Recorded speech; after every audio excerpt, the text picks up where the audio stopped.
do.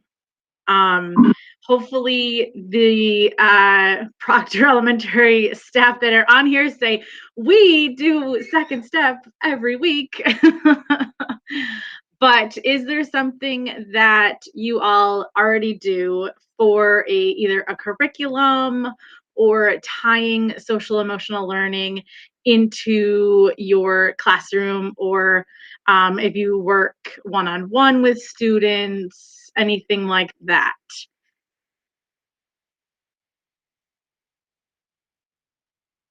Don't all talk at once. I've done, this is Dawn Sarley. I teach 7th and 8th grade at Fulton High School. I've done community building circles and restorative circles within my classroom. This year was really difficult with juggling the both in-person and remote learners, and I look forward to getting back to that. Yeah. How has the restorative circles gone for you in the past? Do you enjoy them? Do the students really enjoy them? It can be really intense. You know, it definitely depends on who the students are, the relational dynamics within that classroom, what happened at lunch that day. So I've had circles go really well, and then circles that have you know, ended really in difficult places, but the depth that I've been able to get to, and speaking particularly about my 8th grade students, has been really intense. Yeah, I'm not sure if everybody knows what the restorative circles are, so I'll kind of just explain that. A restorative circle is when there is a topic or an issue that arises that is causing conflict between some students. And what you do is you gather your group or your class, or the people that are involved, and you talk it out. So you sit in a circle and you let each party say their side, and then witnesses kind of talk about what they have seen, and you talk through the situation so that it's all out on the table and everybody can heal from it and move on from it. It can be really powerful. And like Dawn said, sometimes it can it can end heated, but you always want to try to end it on a positive and just remind the students that the idea behind it is that they're all heard and they can move forward and leave it in the circle. So yeah. Erin. And I think I was just going to say that one of the, I think, key components of these circles being positive and productive is that you're building your community within your classroom, you know, through this circle, you know, for a period of time prior to the conflict. So there's trust built and understanding about the process before you get into this more emotional work. Right. And the students, it does take some work for them to understand how the process is and to fully understand it. By the end of the school year, if you've implemented it and done it consistently, then they really respond to it and they understand it.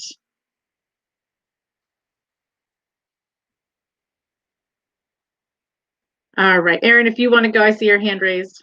Sure.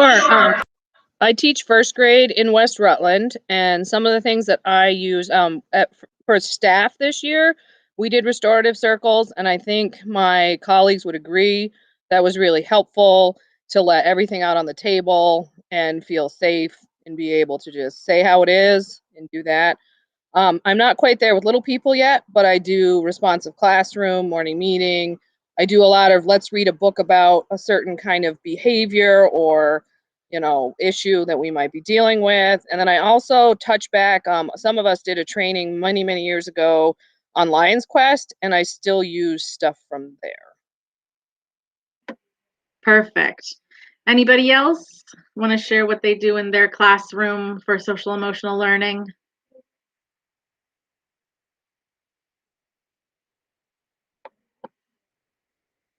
I think we're all a little tired. So we at Proctor Elementary School this school year, I implemented that each classroom teacher had a program we use Second Step. And I go into the classroom and teach a social emotional lesson once a week in every classroom for 30 minutes. And then in addition to that, I had my teachers teaching a 30-minute lesson.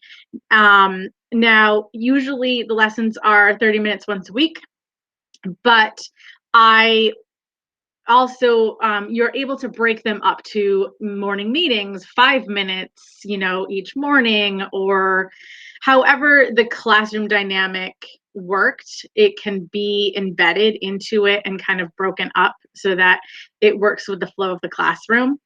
Mr. Manny, how do you feel it went this year? Yeah, I think it went pretty well. We did a lot on peer pressure. I teach 6th grade, by the way. And also on anti-bullying, there was a big lesson or unit on anti-bullying, and the kiddos, they did a culminating activity at the end with making posters and distributing them out through the hallway so all the students in the building could see what being an upstander was or being a bystander was and things like that, and what situations, how to deal with each situation in a positive, healthy way. I did it. I don't forget, what was there, Amber? Was there 8 lessons or 8 units, or I can't remember. Yeah, about 8 units. Yeah, I'll be honest with you. I think I went through 6 of them. I don't think I did the last 2, but I was faithfully doing it for so long.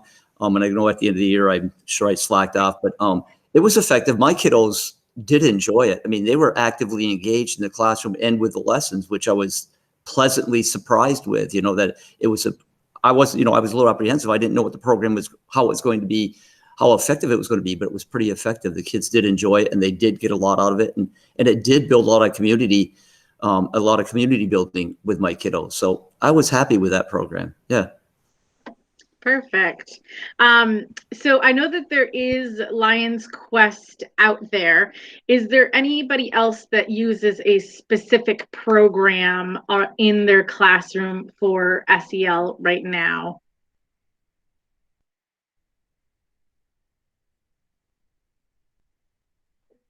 All right, so that is something that we as a district are kind of going to be looking at over the next couple of years.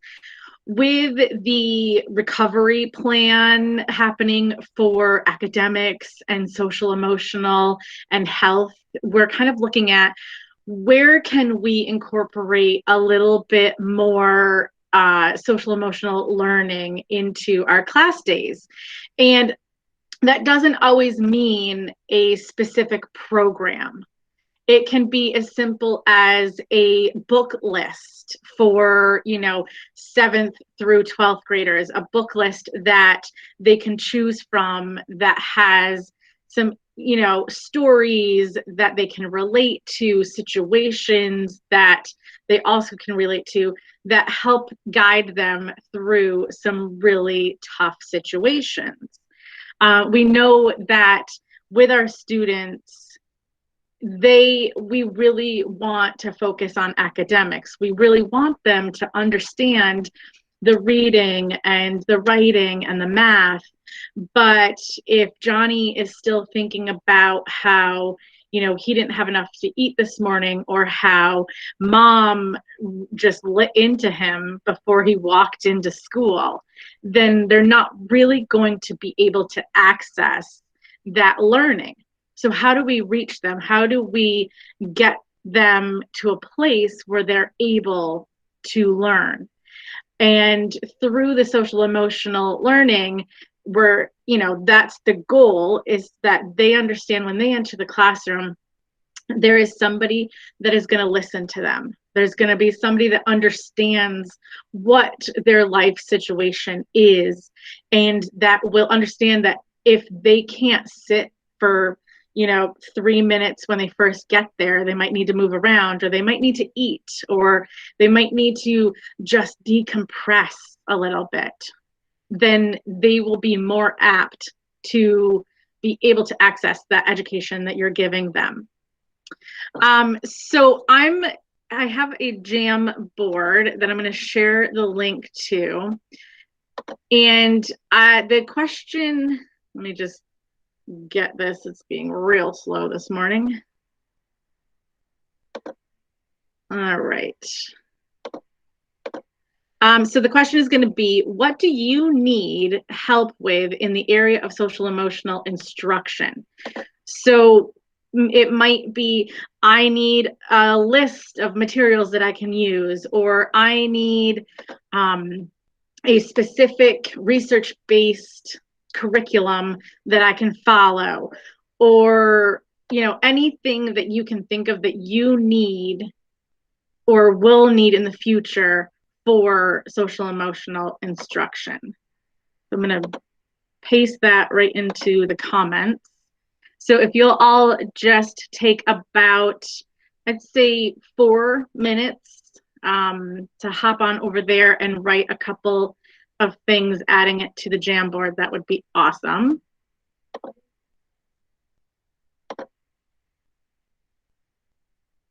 And I did put the question up on the first sticky note so that you all can see that. Then we'll kind of just... Amber, it looks like you have to view only, because we can't do anything with sticky notes or anything. Oh, I am not technologically inclined, so no, how do I change that? If you go to the share where you shared it, yeah, you should be able to change us from view only to editors.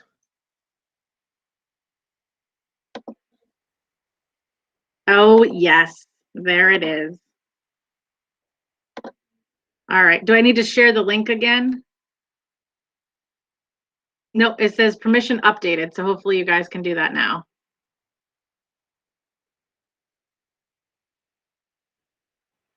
I just had to refresh, but I have access now. Okay, perfect. Al should have been in charge of this, not me.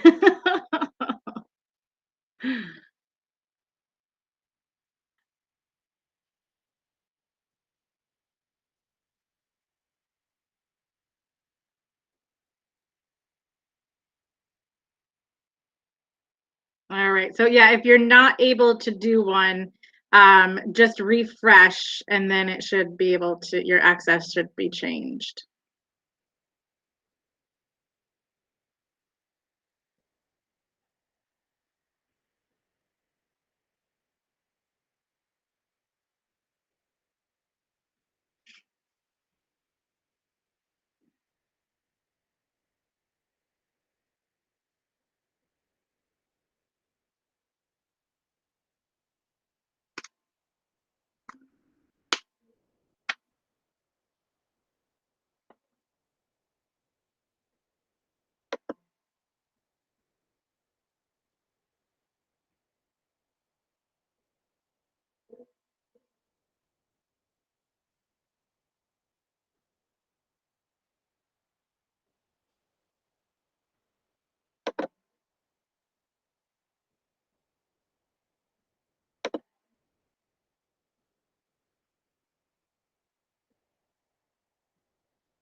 I'm reading through some of these as you're adding them, and these are some really great, great things. So we'll kind of go through them.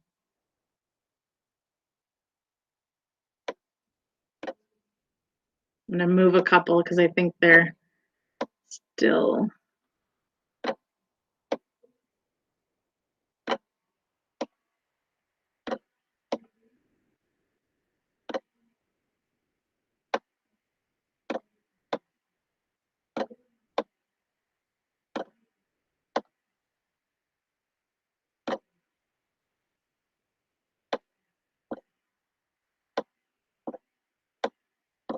All right, I'm going to read a couple. So one that I see is a puppet show or some traveling SEL program for the elementary school. There is, I don't know if any of you are familiar with Puppets in Education, but that is a program where they come to schools. This year they did it virtually. And there is a lot of grants out there that you can apply for through them for them to come. And they usually do K through 4th for some issues, and then 4th through 6th for others. And so they'll come to the school and they'll put on a puppet show to talk about different, peer pressure, bullying, those kind of things. And we've done it at Proctor for 7 years now, I believe. And the kids really, really enjoy it. They get a lot out of it. Pre-COVID, they would pass around the puppets and the students would get to, experience what it's like to puppeteer and really get involved in the lessons. So that's Puppets in Education. And after this, I will go through all of these and I'll make some lists for all of you and I'll get those out. But if you wanted to jot that down, that's a really good one for that one. I also know that if your school has the Second Step program, there is puppets that come with the kindergarten and first grade curriculums that are used to teach the lessons, which is really cool. So a social emotional curriculum with resources available to use with the students. Now, how many of you currently have a specific curriculum that either your school counselor does or you do in your school? You can just raise your virtual hands.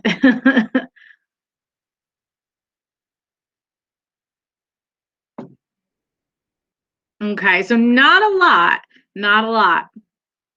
Erin and Barb, are you in the same school? No. No, okay. What school are you in, Barb? I'm at Wells and we have Second Step. Perfect. And does your school counselor implement it or do the teachers? The school counselor comes in 1 day a week and then I finish out the week. Perfect. And Erin, what about you? We do not have the specific program. I do it on my own. Okay. I don't remember how long ago we did that training. It was district wide. It's got to be 10 years ago. Yeah. Yeah. So I do it and I'm the only one that I know of that still uses that program. Okay. And do you have a school counselor that comes in to do a lesson once a month, once a week? Because of COVID, we've had no school counselor in the classroom. Oh, wow. So it's been on your own this year. Yeah. It's been on and off. We are a pre-K-12 building. Yeah. So having consistency with some things is something we're working on, but it's hard to have the consistent because you never know what the high school needs. You know what I mean? You never know. You're set up for an elementary classroom and something crisis happens, you're on your own. Right. And what school are you again? West Rutland. West Rutland. Okay. Yeah, we're the only pre-K-12 in the district. So it's something we want to have happen. It's just the logistics of making it all happen. And I know we're working on stuff through our positive behavior committee as well. So we have some things in the works. We haven't been able to start anything because of where we've been for the last year and a half. Yeah, it's hard, and it's hard because there, in every school, the role and responsibilities of the school counselor is kind of different. We're trying to unify that a little bit more over the next couple of years, so that it's a little bit more equitable for each school. I really strive for, there to be a person that can come into the classroom and do a additional social emotional lesson each week. It really is beneficial to the students to have double doses, to get it in different areas of their academics and to really understand it.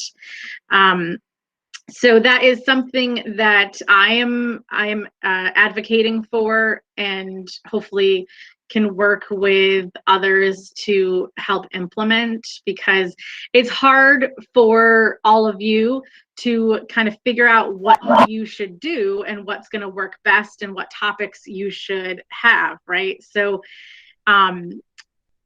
that's my goal. So let's see, what's another one? To see a collection of morning meeting games and resources. So yeah, that is a perfect time to incorporate some social emotional education into a morning meeting. And it can be super simple things, playing little games, and I'll create a list of some different ones that you all can use. But that's a perfect time because you've got 5 to 10 minutes right in the morning where there may be some heightened emotions from home coming into the classroom, and getting everybody to understand that this is a safe space where you can talk, you can share, you can decompress before the day starts. And this is a perfect time where people who are using second step in the younger grades can take that lesson and break it up into the 5 different days. And that way you're talking about the topic each day, and the student is really going to be able to understand it and just have it be something that they remember instead of learning it and then forgetting it, right? So if you're using it every day, they're more apt to better understand it. Changing perspectives is another really good one. I saw somebody wrote that they have that in their school as well. And changing perspectives is an empathy-based program where you learn empathy through differences. So we all have, whether it's cognitively, physically, we all have differences, and students learn that it's okay to wonder, it's okay to ask questions, it's okay to not fully understand a difference, but to be curious about it and to show compassion and empathy and understanding. It's a really good program. A lot of our area is lucky that we can get some grants to help pay for that in the school. So if that's something you're interested in looking into, Sam Dresden is the founder of it, and he is really great with working with schools to make it affordable to help implement. And the lessons are written out. You don't have to think about anything. There's a ton of book lists that come with it so that you can do your guided readings or any kind of ELA that you might be doing. You can incorporate these books into it to build on those lessons. So that's another really great program. It's actually pretty cheap per year. So that one is, if you're interested, I'll add that to the list and you can chat about that for your buildings. A school-wide approach, I think, is really important. It is hard. You know, I always say that if it's nothing or something, go with something. But if it can be a school-wide approach that builds each year on what your learning is, that's going to be the best for the students in the long run, because they're going to know what to expect. They're going to know that, oh, I remember learning a little bit about this last year. Now I'm learning more about it. And each year they're going to be able to build on that foundation of learning. So I think, you know, a school-wide approach is definitely the goal of the SU right now. It just might take a little bit for us to get there. Because I think the one good thing that I'm taking from this pandemic is that there's more understanding of the need for social emotional learning, for us to really focus on the emotions of our students. Because if I have to take a positive from this, I'm gonna take that one. Ongoing teaching and support from the school counselor. And I agree with this wholeheartedly.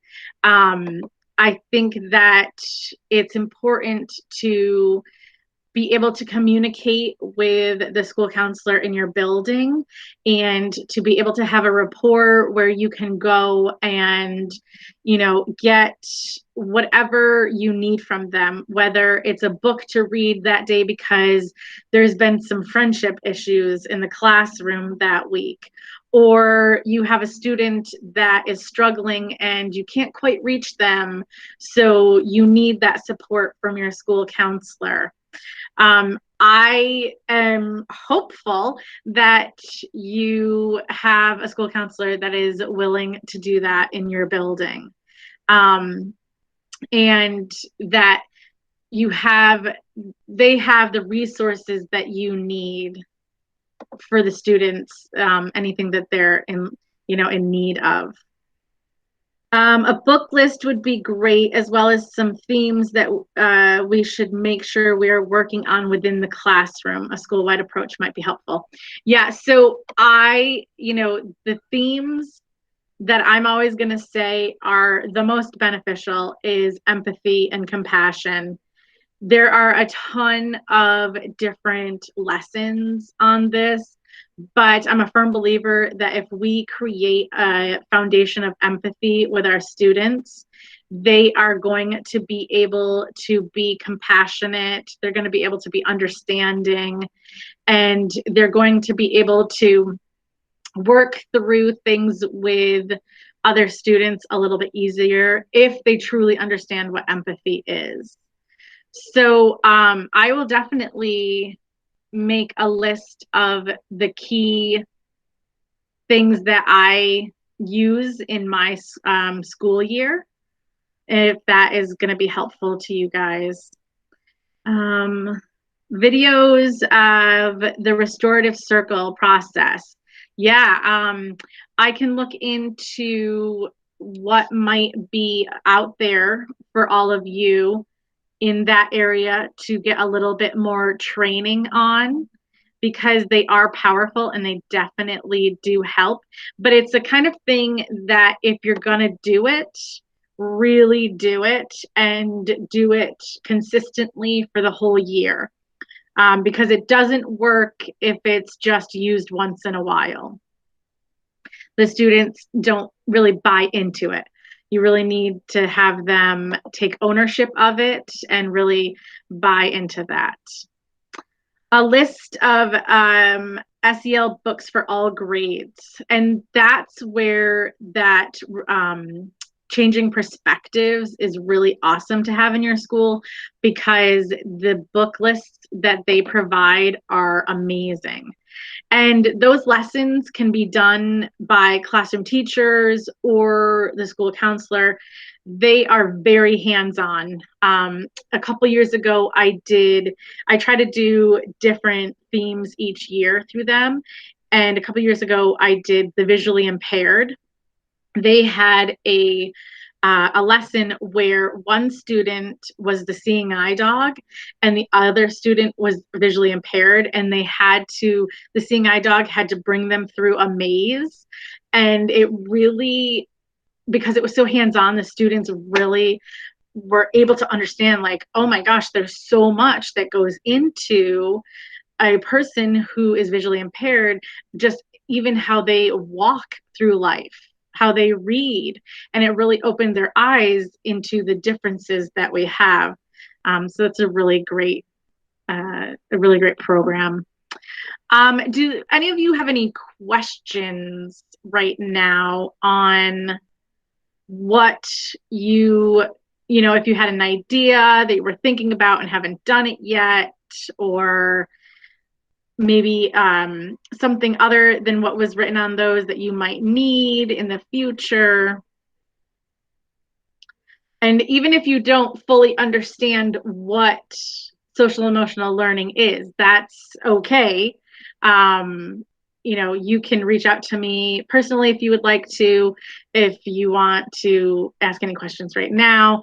It's a hard thing sometimes to wrap your head around, and it can be bigger than what we think it is, right? Like, oh yeah, I talk about emotions or I do this, but are you getting in depth into it?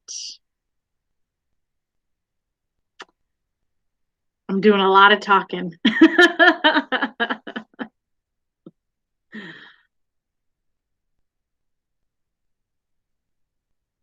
All right, no questions. So I will, let's see, I'm just seeing if there's any other sticky notes. That it looks like a lot of the need is just resources, really understanding, what there is out there that you can use. Let's see, this one's a little small, so I'm going to make it a little bit bigger so I can read it. Nope. I need a book list of some skills for guidance. I still have the Lion's Quest. Yeah, the Lion's Quest is good. It just is, it has some really great foundation to it. It just is a little bit dated, but using it and kind of making it your own is always good. Anything that I use, I try to make it my own.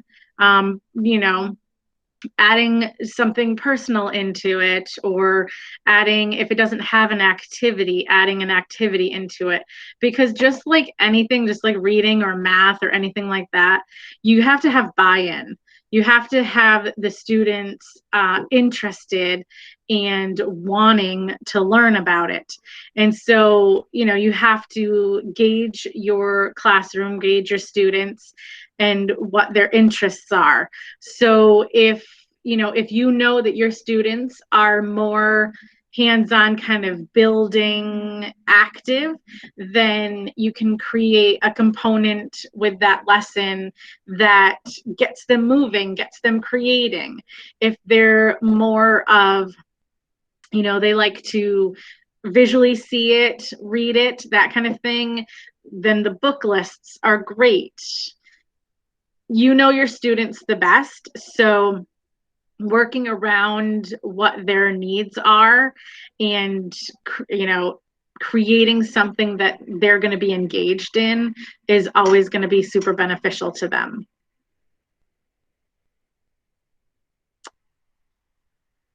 Is there anything that you found really worked this year that you want to continue next year?